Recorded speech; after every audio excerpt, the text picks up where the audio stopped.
Oi, gente, aqui quem fala é Elida Monteiro e agora também sou Rádio Jara. E nosso encontro será toda segunda-feira às 15 horas ao vivo no programa Falando Nisso. Um bate-papo de mulher para mulher e para o mundo. Espero você para falarmos sobre lutas, direitos, deveres, vida, família e muito mais. Falando Nisso, toda segunda-feira, ao vivo, às 15 horas, aqui na Rádio Jara Web. Te espero! Olá, ouvintes da Rádio Jara Web, sejam bem-vindos. Mais um programa Falando Nisso no ar, de mulher para mulher, de mulher para o mundo. Hoje, segunda-feira, né, chuvosa. Bom para ficar ligadinho aqui na Rádio Jara, compartilhar com seus amigos, não é verdade? Ó, hoje o programa é para você que, primeiro, gosta de viajar, certo? Segundo, você que tá planejando aí, fazendo planos, também serve para você. E para você também que é curiosa, assim, que nem eu, e vai ouvir uma pessoa que é especialista, que além de minha amiga, claro, ela é linda, né? E sabe tudo sobre viagens, ela que tem, assim, um vasto conhecimento, nossa amiga Milena. Seja muito bem-vinda aqui nos estúdios da Rádio Jara, no programa Falando Nisso. Hoje eu quero saber tudo de você, de sua vida, desde o dia que você nasceu, que você pisou o seu pezinho fora do Brasil até agora. Tudo bem, Milena? Que bom que você tá aqui. Obrigada, adoro falar sobre esse assunto de viagens, então vou adorar passar essas dicas e a realidade de como é a vida lá fora também. Ai, que bom. Mi, conta aqui pra gente. Você, quando tinha uns 3 aninhos, mais ou menos, você e sua família foram morar onde? Quanto tempo vocês ficaram? Vamos começar desde aí, então, bem desde o comecinho mesmo. Tá. Meu pai decidiu ir para Portugal quando eu tinha 3 anos, mais ou menos. Ele foi primeiro para conseguir uma moradia, né, conseguir emprego, tentar documentação, e aí depois eu e minha mãe fomos atrás dele, né? Uhum. A gente morou por bastante tempo em Cascais, na região ali de Lisboa, que é onde tem a praia. Então é um lugar muito bonito. A gente passou por algumas dificuldades financeiras, né? Porque todo começo é muito difícil, ainda mais para pais levando uma criança. Isso que eu ia perguntar. Não sei se é uma pergunta muito íntima, mas dá para você dar uma. Por que vocês resolveram? A sua família falou assim: não, vamos para Portugal. O que seus pais falam hoje sobre isso? Eles queriam começar uma vida nova, novas oportunidades? O que chamou a atenção deles? Sim, meu pai sempre foi construtor civil. Uhum. Então, teve nessa época, ali de 97, mais ou menos, que eu sou de 94. Ai, o bebê, gente. Ai, já viajou. Depois você fala pra gente quantos países e quantas cidades você já foi. Pode deixar. E aí teve uma crise bem complicada na parte das construções em Dourados, que é de onde eu sou, minha família toda é de lá. E meu pai resolveu ir. A princípio eu ia para os Estados Unidos, mas foi pesquisando, viu que era muito difícil, né? Naquela época, e ainda hoje é, que a gente vai conversar sobre isso. Uhum. E ele resolveu ir para Portugal, né? Com algumas pesquisas, algumas indicações de pessoa que ele foi conhecendo ao longo do tempo.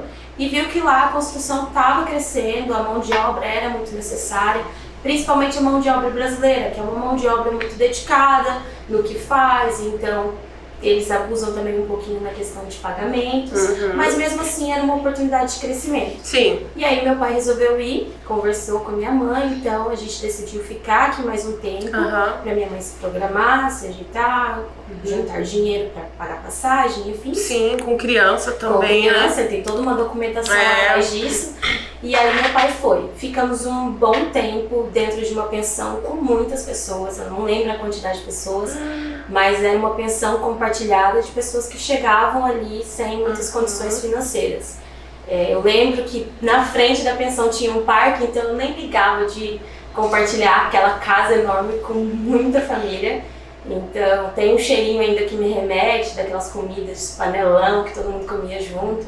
Então esse começo foi bem difícil, até meu pai se estabilizar, minha mãe conseguiu o primeiro emprego, e aí eles conseguirem alugar um apartamento para nós 3. E depois, passado um tempo, minha irmã mais velha foi se encontrar com a gente. Que história legal essa, né? Porque assim, eles ficaram juntos, né? Nesse momento, né? Sim. Eles ficaram juntos até eu ter 10 anos, então a gente passou por muita coisa. Troca de escola, porque precisava mudar de endereço, então ficava muito longe. Então teve toda uma história aí de questões financeiras que foi bem difícil para pais conseguirem manter 2 crianças, né? Bem novinhas. E você morou lá até quantos anos? Eu morei totalizando tudo com os meus pais, depois, enfim, só com a minha mãe, foi até os 15. Fiquei até os 15 anos pra lá e eu vim pra cá por umas questões familiares. Minha mãe precisou vir e eu não tinha muitas escolhas, né? E você, criança, quais são as memórias que você tem de lá? Ai, muitas. Eu tenho memórias de viajar com meus pais de carro para várias cidades ali da região. Idas na praia, era muito divertido, era todo um ritual pra gente ir pra praia, apesar de morarmos numa cidade de praia, não era comum, né, porque a vida era muito corrida, né? Sim. E a escola, tudo que eu aprendi na escola, eu vejo hoje, as crianças que têm a minha idade, é totalmente diferente, a vida na escola. As atividades físicas, existe muito passeio para cidades próximas com a turma inteira. Que legal! Muitos jogos diferentes. Socialização, jogos. Total. A gente tem toda uma A forma de ensino é diferente. Ir para locais que mostrem culturas diferentes. Por exemplo, quando eu tinha 8 anos, 7 anos, a gente foi para um convento para ver como é a vida no convento, numa cidade, num alto de uma montanha. Que legal. Aí tinha neve, foi a primeira vez que eu vi neve. Aí ovelhas passando nas feiras lá, correndo com as ovelhas. Então foi assim, tem uma memória muito grande, né? São vários passeios. Claro que teve as suas partes ruins. Por ser a única brasileira na escola, eu sofri um pouco. E como foi? Foi bem complicado. Teve algumas vezes que eu fui encurralada na parede, já ouvi algumas críticas sobre o meu sotaque. Então foi com o tempo na escola que eu tirei totalmente o sotaque brasileiro, né? E só falava com sotaque português. E aí hoje acaba sendo um trauma, eu não consigo falar com sotaque português quando alguém me pede. Eu tenho que estar conversando com alguém de Portugal, alguém que tem aquele sotaque. Aí você consegue. Mas quando eu era menor, na época até quase ensino médio, eu sofri bastante. Teve uma vez que apanhei até. Como que foi? Eu não lembro o que eu falei. O que eles se incomodavam? Com o seu sotaque, seu jeito? Não sei, acho que era alguma coisa que vinha já de casa, porque antigamente... crianças ainda mais, né? Criança, ela vai repetir, né? Sim, o que os pais... total. E os portugueses tinham um preconceito com os brasileiros, verdade. Principalmente mulheres. Então, acabava que eles escutavam em casa e levavam para a escola. Aí até que uma professora teve que intervir, deu uma aula sobre cultura. A gente ainda era bem pequenininho. Ai, que legal! Que legal essa iniciativa dela, né? Sim. Que não e seria aí qualquer foi com o tempo, passado alguns anos, foi indo mais brasileiros para Portugal. E aí teve mais colegas brasileiras que estavam lá, né? Pra me ajudar nessa luta aí do preconceito. E daí de lá, com quantos anos você falou? Que eu fiquei até em Portugal, 15 anos. 15 anos. Aí depois você foi pra qual país e quais os países que você já visitou? Tá, eu vim pra aqui pro Brasil com 15 anos, aí fiz 18, eu já tava com aquela sementinha plantada e meu pai continuou. Seu pai ficou na Espanha. E eu continuei ali, 18 anos, meu Deus, o que eu faço agora? Você voltou pro Brasil? Voltei pro Brasil. Terminei ensino médio aqui, comecei uma faculdade, mas não era isso que eu queria. Tava fazendo pra agradar meus pais. E aí eu tava com aquela semente crescendo, e meu pai lá e não voltava, não tinha planos pra voltar. Ele ficou aqui uma temporada muito curta e voltou de novo. Não se acostumou? Ele veio só pra fazer uma obra muito específica que ele negociou com o chefe dele lá da Espanha, enfim, e voltou. E ele nunca mais quis ficar aqui? Não quis. E aí eu tava procurando alguma coisa. E nisso foi passando o ano, fui trabalhando no lugar, fui juntando dinheiro, sempre com o objetivo de sair daqui. E com 20 anos eu descobri o intercâmbio au pair. E aí eu resolvi... Como que funciona? Me inscrever. Ele é um intercâmbio que você precisa ter um pouquinho de inglês, porque você tem que se comunicar, né, com o pessoal de lá, com as famílias de lá, e fazer um teste antes. Então você precisa ter inglês, ter experiência com crianças. E por que com crianças? Né? Porque o au pair você basicamente vai para trabalhar como babá. Você fica na casa da família que te contratou, que teve um match, que a gente chama no programa. Fica na casa da família, não necessariamente cuidando da casa em si, mas cuidando das crianças que essa família tem. Então, existe ali umas regras de quantidade de idade, né? A gente não pode cuidar acima de 13 anos, porque já não precisa mais de cuidados, já é independente. E eles querem estrangeiros para cuidar desse filho? O intercâmbio é para estrangeiros. Eles falam que é um intercâmbio de cultura. Porque... troca, acaba sendo. Porque os meus chefes aprenderam palavras em português, expressões, eu aprendi inglês real, local com eles. Então é uma troca de cultura, de tudo, de língua, de rituais, de alimentação, de tudo. E aí eles contratam estrangeiros. A grande maioria de au pair é brasileira, mas existe francesas, holandesas, argentinas, chilenas, de todo mundo, australiana, enfim, todos. Aí só que as regras são diferentes. Você descobriu isso aqui em Campo Grande? Lá em Dourados, que eu Dourados. Mudei pro Brasil, fui pra Dourados, que era onde a minha família mora. E aí você contratou de lá, de Dourados, ou aqui de Campo Grande? Porque vai ser alguém que tá ouvindo a gente se interessou, né? Ou queira, como que depois você explica também como que funciona pra... As empresas que existem aqui no Mato Grosso do Sul estão localizadas aqui em Campo Grande. Tá. Não tem nenhuma em Dourados, no interior, nem em outra região. Aqui no MS é só em Campo Grande. Existe 2 no momento que trabalham com esse programa específico que é o au pair.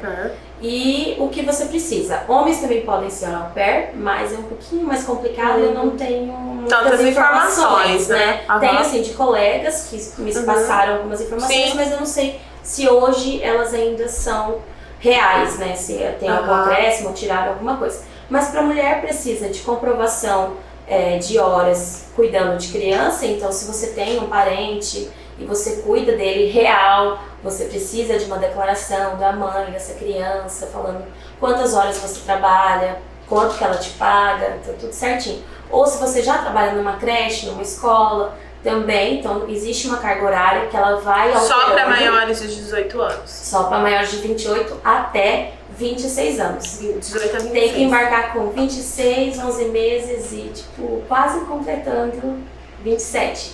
Não pode embarcar com 27, tem que embarcar ainda com 26 anos. Depois que está lá e faz 27, 28, 29, enfim. Não tem problema. Não tem problema, você tem que embarcar. Tá menor de idade, então não. Isso, menor de idade não. Não pode nem começar a aplicação, tem que começar a aplicação com 18 anos. 18. Isso. E aí saber um pouquinho de inglês, porque antes de tudo, antes de todo esse processo, de você comprovar horas, de você fazer o pagamento para a agência, enfim, você faz um teste na agência mesmo. Então, quem não for daqui de Campo Grande tem que vir até a loja, né, ao escritório, fazer esse teste de inglês.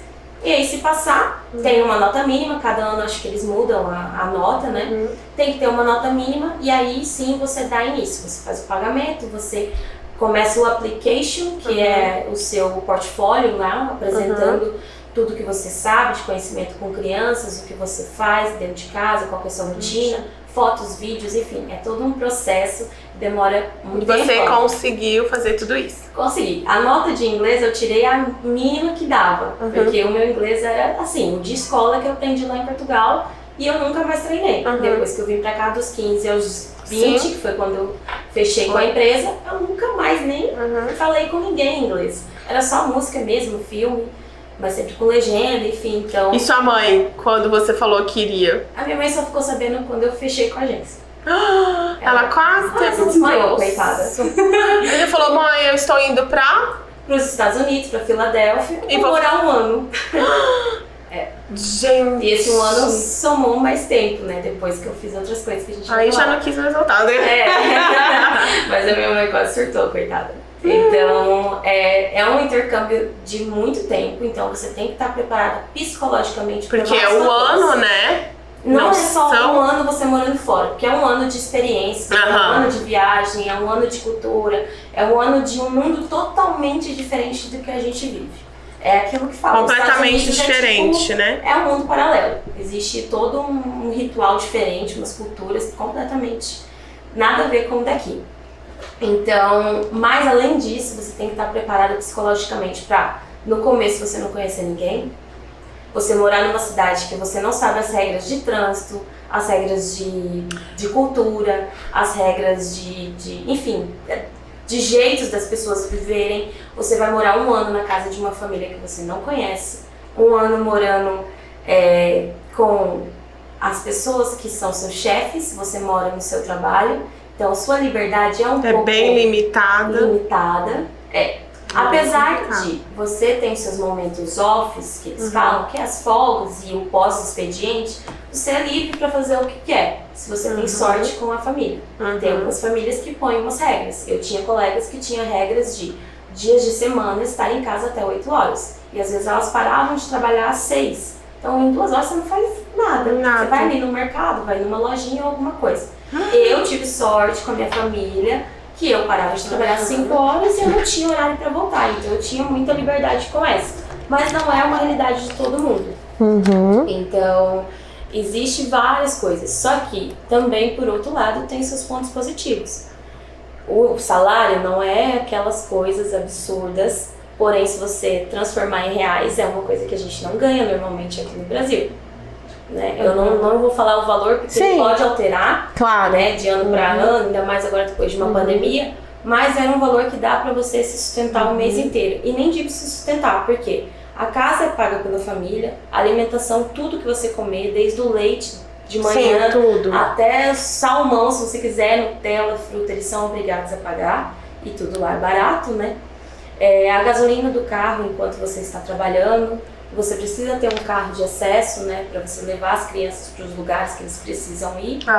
E algumas outras coisas, como telefone, linha de telefone, um telefone novo, porque geralmente o nosso telefone não funciona muito bem lá, porque é fabricação diferente, né? Então, essas coisas você não gasta, não tira do salário. O salário é para comprar as suas coisas, fazer viagens, juntar, depende do seu objetivo. Eu fui pra lá com o objetivo de viajar e comprar as coisas que eu não teria oportunidade de comprar aqui no Brasil. Nunca não, mas não tão cedo, tão nova. Então eu comprei meu celular com o meu primeiro salário, nas 2 primeiras semanas comprei o iPhone que tinha sido acabado de lançar. Então, só pra ter uma noção de como é a facilidade de você comprar coisas caras pra nós aqui, que lá são simples pra eles. Fiz várias viagens, então conheci vários lugares na região ainda que eu morava, super barato. E eu tinha a liberdade de ter um carro, né? Então eu conseguia ir para cidades no estado que eu morava rapidão, durante o final de semana, fazer um bate e volta tranquilo. Entendi. E quantos países você já foi? Pode olhar no celular. Então, isso eu até lembro. Gente, ela é muito viajada, vocês não estão entendendo. Porque prestem atenção. Cidades e países. Ai, meu Deus. Países, eu conheço 11 dos que eu lembro que eu fui. Porque que ela lembra, que eu fui pequena, não lembra, mas 11 países. Vai, fala aí pra gente. Tá, 11 países, neles tem Portugal, que contei, Espanha, França, Itália, Inglaterra, Luxemburgo, que todo mundo acha que é uma meu cidade, sonho pra Inglaterra. Recomendo muito. O que você me fala da Inglaterra? Eu acho que assim, é um país muito chique. Você chega lá, você se sente milionária. Às vezes você não tem o dinheiro pra estar lá. Que nem mas só que você tá lá, né, gente? Quando eu fui, eu tinha o dinheiro da passagem e ia comer um sanduíche. Não, meu sonho é Inglaterra. Mas você tá lá andando, do nada você tá tomando um chazinho por centavos, sabe? Tá num lugar super bonito. Tem vários passeios de graça. A vantagem de você viajar para a Europa é fazer um mochilão ou escolher um país específico e ir nele, que existe muitos pontos turísticos que são gratuitos. Eu tô tirando minha nacionalidade segunda, né? Ser fardita por via Portugal. Então eu tô esperando ansiosamente esse momento de eu poder entrar lá. Com nacionalidade tudo fica muito mais fácil. Né? Muito mais fácil. Nossa, uma realidade totalmente diferente de agora eu tive que só mudar um pouco os documentos e mandar pra lá de novo, porque meu avô faleceu, aí tem que mudar tudo de novo. É um processo mais Enquanto está vivo é um pouquinho mais rápido. Mas agora não. É um pouquinho mais. Mas fica muito mais fácil para você morar em qualquer país da Europa. Do Tratado de Schengen, não da Europa. Porque tem alguns que não tem acordo. O seu vai ser de Portugal. Da Europa, toda. Não, qual a sua nacionalidade? Sefardita. Então Então você pode morar em qualquer lugar da Europa. Por exemplo, foi o que eles me falaram tem todo uma lista, um monte de coisa que tem que Meu pai, com os anos morando lá, ele conseguiu por direito, morando lá, e renovando a documentação, ele conseguiu por direito a documentação portuguesa. Então ele consegue morar nos países do Tratado de Schengen, que é ali Portugal, Espanha, França, Itália, mas ele não consegue morar na Inglaterra, na Irlanda, porque é outro tipo de tratado, outro tipo de regras. Mas ele pode, entendeu? Então, não consegui através dele, porque ele conseguiu depois que eu tinha 18 anos, então é outra burocracia, é bem diferente. E aí, enfim, aí eu conheci esses países e cidades. Da Inglaterra. Do quê? Cidades? Tá. Começa. Não, Estados Unidos, Argentina, Chile, Paraguai, que não é Pedro Juan Cabeleira. Não, gente, por favor. Aí tem alguns outros bem pequenininhos, assim, mas que eu nem considero porque foi só tipo um dia. Mas você foi. Conexão são mais 3, então vai dar uns 14 por aí. E várias cidades. Portugal eu conheço de norte a sul, este a oeste, completo, basicamente, porque morei quase 12 anos e depois mais um tempo. Você sente falta de lá? Sério? Talvez hoje, 2021 para 2022, eu não moraria de volta lá. Mas não sei pra frente. Mas acho que a minha temporada Portugal já deu. Agora eu quero outros lugares. Então, já conheço tudo lá. Eu gosto muito, considero o meu país também, porque fui criada lá, aprendi a falar, fazer tudo lá. Então, considero também meu país de coração. Mas não voltaria, talvez, para morar. Talvez outros lugares, para tentar um novo desafio, com línguas diferentes. E aí conheci... França? Fui para França, fui para Paris. Na Espanha fui para vários lugares, sem considerar Madrid, porque era onde meu pai morava. Fui para várias regiões ali, Córdoba, Sevilha, Toledo, enfim, vários. Argentina? A Argentina também conheci, Buenos Aires. Eu fiz um mochilão aqui na América do Sul, quando eu voltei para cá. Depois de muito tempo nos Estados Unidos e depois em outro lugar, eu voltei pra cá e fiz esse mochilão aqui na América do Sul. Então eu conheci a Argentina, conheci o Chile, conheci o Peru, Bolívia. Bolívia.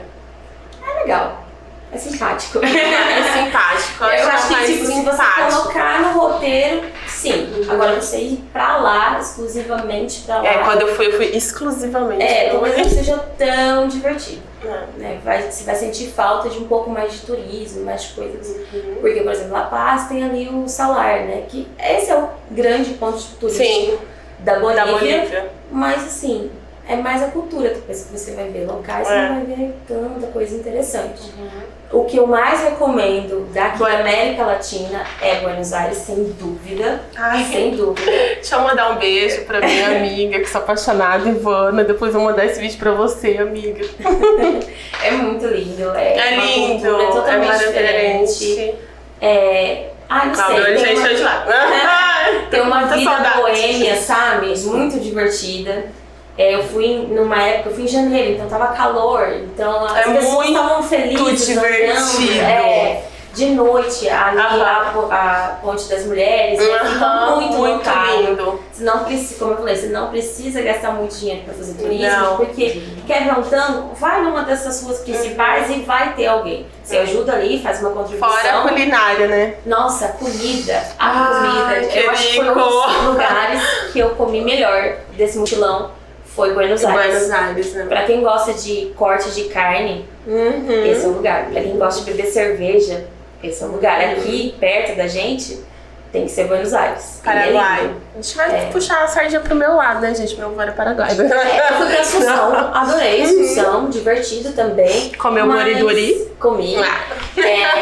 Tomei aquela cerveja Munique, que eu amo. Vende em Duraz, não vende aqui, infelizmente. Mas ela é maravilhosa. Dei alguns PTs em Assunção com essa cerveja. Quem nunca, né?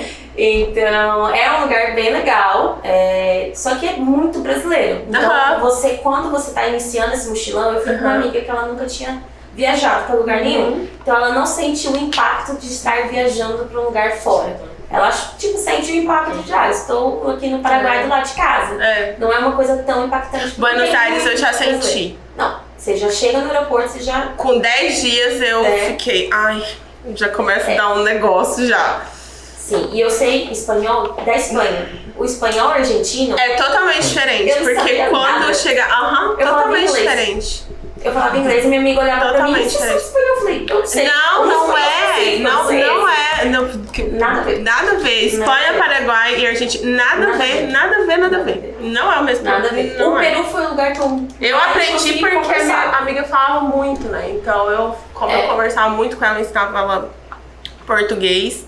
E ela de lá é bem diferente. É bem diferente. Eles Até têm o um sotaque. dialeto diferente, É. não sei, palavras que eles falam espanhol, mas é com sotaque. É tipo, a gente, com o nosso sotaque daqui do Brasil, português de Portugal, que é muito mais carregada, um R muito apertado, são palavras diferentes. Interior também é diferente de Buenos Aires, que eles puxam S. Sim. Então, assim, foi difícil a comunicação tentando espanhol, mas depois que eu virei o gatilho e comecei a falar inglês, aí deu certo, porque todo mundo lá que trabalha com turismo, então Sim. restaurantes e bares nos pontos Tomou que são Fernet? mais movimentados, não tomei. Nossa, tomei um Não pote de tomei. Fernet. Eu tava focando nas cervejas de lá, sabe? Nas cervejas várias. artesanais e tal.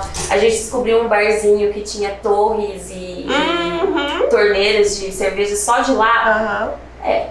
A saída desse bar foi bem engraçada. Tem um ali naquela rua ali perto do cemitério da Recoleta. Aham. A gente foi lá também. Esses fomos bom. os principais pontos turísticos, né? Então eu sou muito planejada pra viagem. Eu faço uma planilha de gastos, eu faço uma planilha de roteiro por dia. E eu fico brava se esse roteiro não sair na ordem que eu coloquei. Eu também. Parece que eu sou legal, mas eu não sou. A gente engana. É, Eu também. Deixa eu te falar duas coisas. Planejamento é importante e porque, já que o nosso tema é a não romantização, o que as pessoas romantizam? Por quê? Quais são os choques? Entendeu? Essa parte aqui que eu quero, agora do meio pro final, que você esclareça pro pessoal, entendeu? Porque, olha, assim, a gente tem uma romantização, eu vou começar pela parte que acredito que muita gente tem a vontade, que é morar fora. A romantização de morar fora, as pessoas... Eu sei disso porque eu trabalhei por muito tempo numa agência de intercâmbio, então eu escutava quase todos os dias essa frase. Qual? É só comprar passagem e ir. Não, você não compra passagem e vai. Você precisa saber quais documentos você tem que levar, se você precisa tirar esse visto aqui no Brasil, onde vai tirar, quais são os processos, que taxas que você tem que pagar, porque tudo tem taxa. Tudo tem taxa. Tudo. Então, todo esse pré-viagem não é só comprar passagem. E aí, quando você chegar lá, você vai morar onde? Você vai ficar onde? Vai ficar um mês no hotel gastando todas as suas economias? Não tem como. E tem países, vamos pegar para Portugal, que é o que eu tenho a experiência de falar, você não tira um visto aqui se você vai só para trabalhar. Você vai para lá, muita gente faz assim, né? Que é fácil, mas não é, Sim. você vai entender. Que você compra a passagem, vai pra lá, fica os 3 meses de turista. Nesses 3 meses você dá início ao seu processo de título de residência. Mas para você tirar o título de residência, você precisa ter um contrato de trabalho e um contrato de aluguel. Para você ter um contrato de trabalho, você precisa ter um título de residência. A matemática, ela não bate. Então você precisa encontrar um empregador que esteja disposto a te ajudar nesse início, a fazer esse contrato. Não é uma coisa legal, você só precisa ser um empregador que esteja disposto a arriscar, dar tempo de você fazer todo esse processo dentro dos 3 meses de visto de turista. Geralmente dá, mas para dar certo, você perde quase uma semana indo todos os dias no CEF, que é o espaço lá de serviços de estrangeiros e fronteiras, que é onde você dá entrada nesse visto com milhares de documentos. Milhares de documentos que você tem que trazer. Dali, se a pessoa ela não tiver muito um objetivo, um foco, persistência ali, ela já desiste, né? Ou ela desiste ou ela fica ilegal, que é o que acontece muito. Muito. E aí, se uma polícia em algum momento bate naquele local de trabalho que você está ali exercendo uma função e você está ilegal, o empregador toma uma multa, ele fecha o estabelecimento, você vai deportado para o Brasil ou enfim, para o país que você mora. Então, é toda uma burocracia. Já aconteceu muitas vezes de eu estar saindo do comboio, que é o trem, e um policial, 2 policiais estarem fazendo ali pedindo. Eles olham para a pessoa, você não tem cara de português, seu documento. Eu sempre estive legal, então nunca tive problema. Ah, sim. Então eu dava o documento tranquila, mas quantas vezes eu já vi gente sendo postadinha aqui no canto. Deve e ser aí muito triste, né? Junta uma turminha e aí faz o processo de deportação. É uma coisa muito triste, é muito triste. Então, não é só comprar passagem aérea, não é. Tem todo um por trás. Começa daí, né? Exato. E a questão de adaptação? A adaptação, ela não é fácil. Eu vou falar por que é muito apegado, né? A família, as coisas. E eu saí dos Estados Unidos. Eu achava, o pouco tempo que eu fiquei lá em Buenos Aires, não só em Buenos Aires, que eu fiquei na Argentina, andei bastante lá, mas assim, eu achava que eu era super desapegada. Que não, eu descobri que eu sou apegadíssima. Sim. É muito complicado. Eu fui para os Estados Unidos com essa mente. Eu fui assim, nossa, eu sofria. Eu, tranquilo, ficar sem minha mãe, sem minha irmã mais velha. Nossa, super de Até boa. a comida, você acha falta de cheiro, gente. Não é comer feijão. Não preciso comer feijão todos os dias. Você sente falta de cheiro. Eu não sei explicar. Da energia, eu não sei de tudo. Você começa...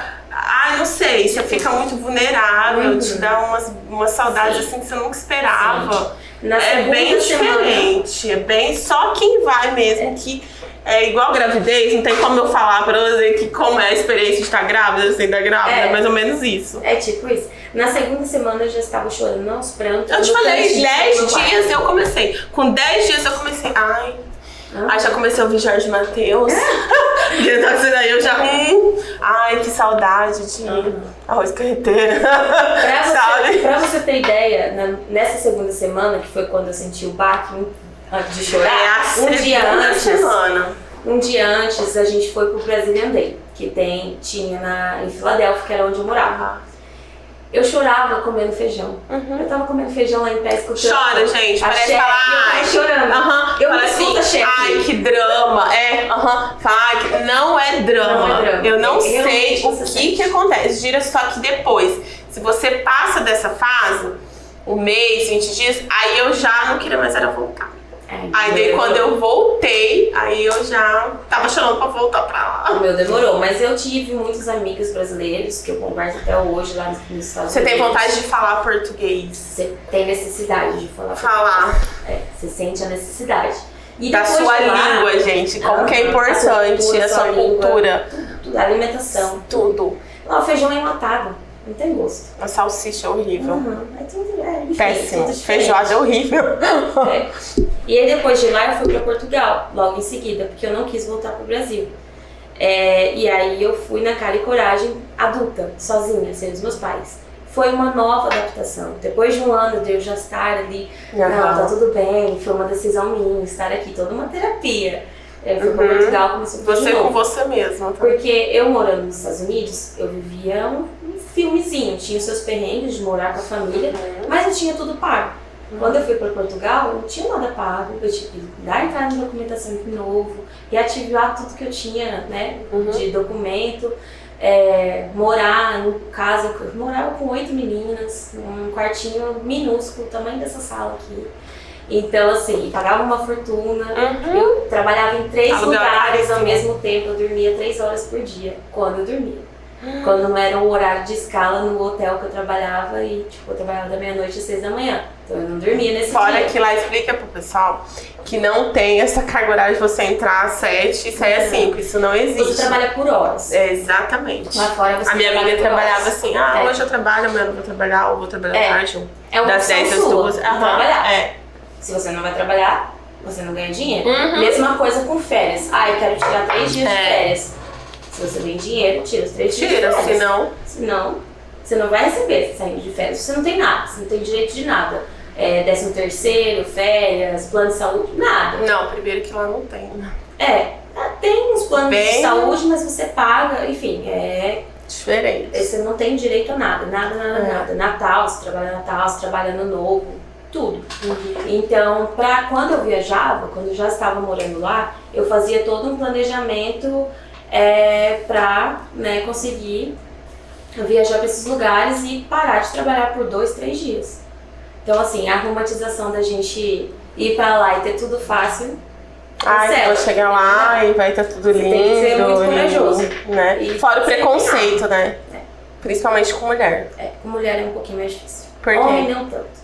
Com mulher, hoje em dia diminuiu muito a visão das mulheres portuguesas. A visão delas para as mulheres brasileiras.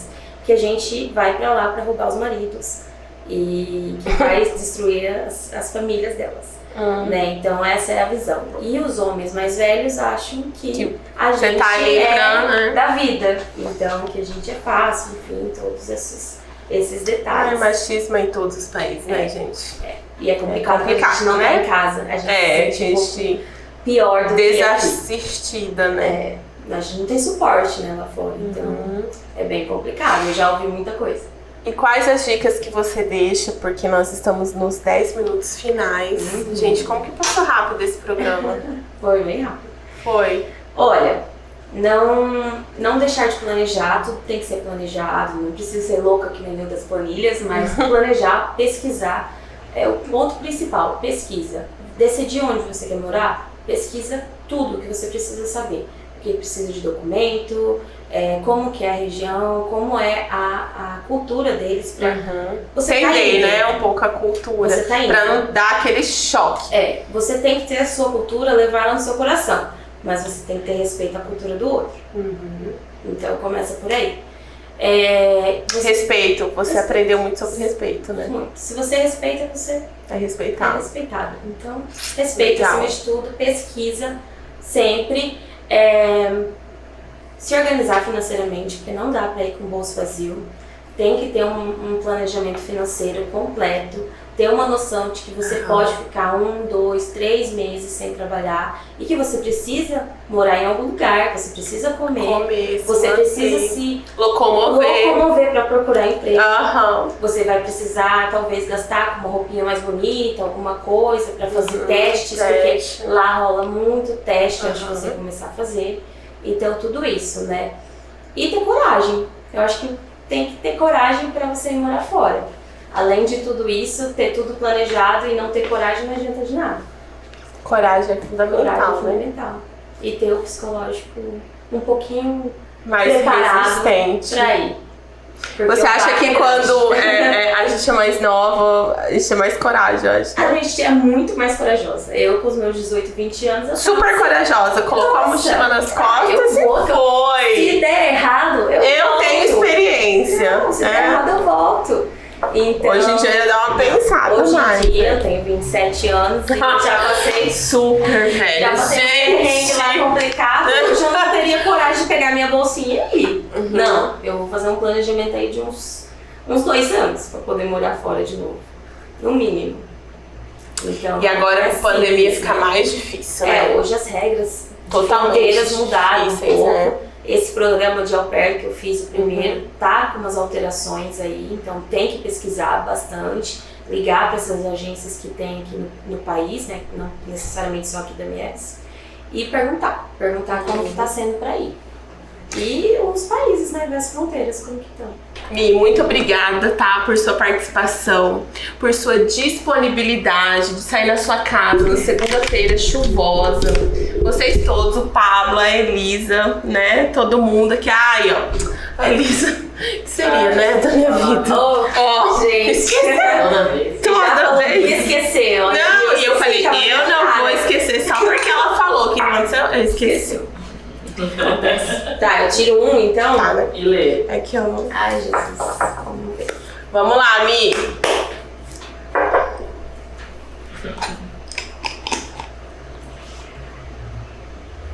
Quando o jogo termina, o rei e o peão voltam sempre para a mesma caixa. Então, vai interpretar de várias coisas. Várias coisas. Realmente. Agora eu vou ficar pensando na frase. Você também. Vou ficar no rei e o leão. Voltando pra casa. Na verdade, com a juba molhada. Ai, né? E muito obrigada por sua participação. Quero que você volte aqui outras vezes, tá? Obrigada por compartilhar um pouco, né? Porque assim, não é fácil, né? A gente falar da nossa vida realmente pessoal, né? De coisas que marcaram a gente e deixar essas coisas públicas, né? Enfim, muito obrigada mesmo, de coração. Que Deus te abençoe muito. Você que está ouvindo aí a gente também, que nos acompanhou. Você tenha uma excelente semana. E segunda-feira, às 15 horas, nós estamos aqui de volta. Não se esqueça de seguir as nossas redes sociais. @falando nisso EM, @Elida Monteiro França e fala o seu, Mi.